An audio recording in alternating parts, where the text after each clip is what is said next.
কি হয়েছে বৌমা? এভাবে চিৎকার করছো কেন? আপনি এসেছেন বাবা, দেখো কি অসভ্য মেয়ে ছিলে। আমি ভালো মতো দুটো কথা বুঝিয়ে বলতে গিয়েছিলাম, আমি না আজকে ভেঙে দিয়েছি। এই ছোট সামনে কথা বলবেন, ভদ্রলোকের মেয়ে বাচ্চা। যার সম্পত্তি জবরদখল করে পরের কথায় মুখ ঝাল খেয়ে খবরদার আমায় মাথা গরম দেখাতে আসবেন না।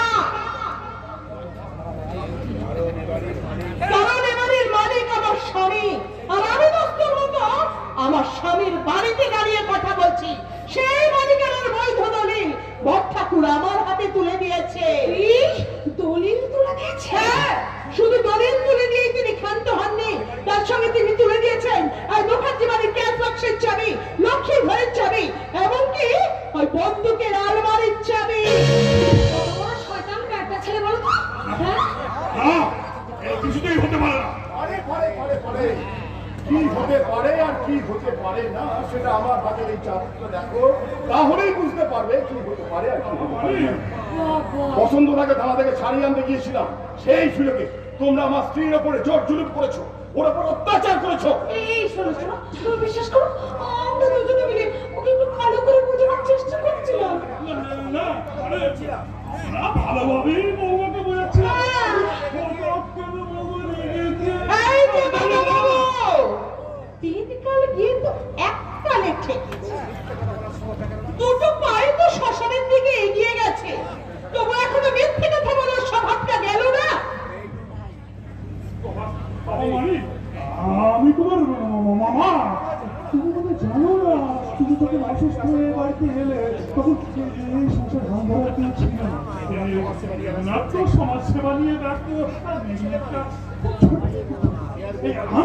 আমি আর ওই বৌমা যদি শক্ত হাতে হালটা না ছোট লোকগুলো তোমার বিশাল সম্পত্তি মুখে মুখে তো তুমি সুস্থ হয়েছে দেখতে বাবা, তোমার বিশাল সম্পত্তি, বাড়ি ঘর কিছু ভিখারি হয়ে গেছে বাবু। ভিখারি? হ্যাঁ, এতই যদি তোমরা আমার হিতাকাঙ্ক্ষী, তাহলে কেন ভালো ডাক্তার দিয়ে আমার চিকিৎসা করাননি?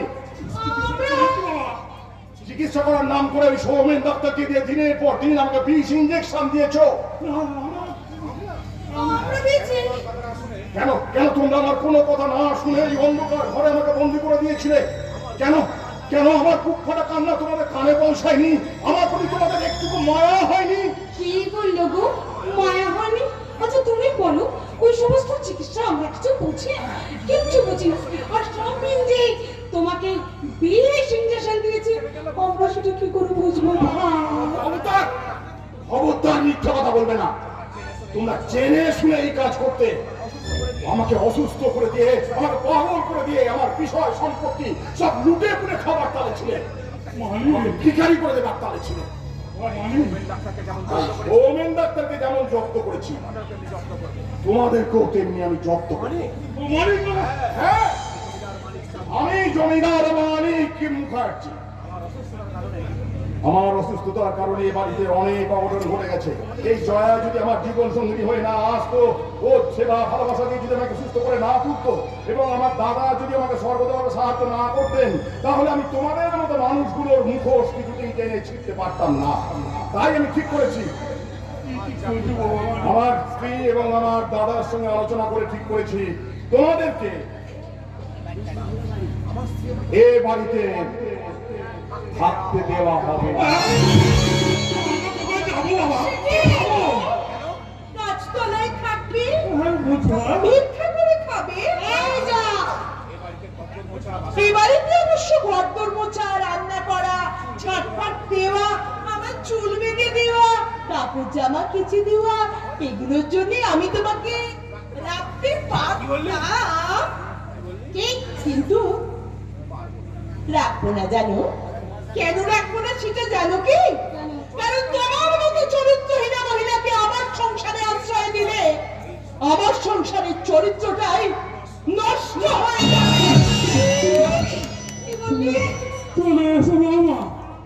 আরে বাবা, ডিসগাস্টিং, অসহ্য বলে এখান থেকে পালিয়ে যাবার মতলব করছো, কিন্তু তাতে কোনো লাভ হবে না। আরে আরে আরে দাঁড়াও, যাচ্ছ কোথায়? যাচ্ছ কোথায়?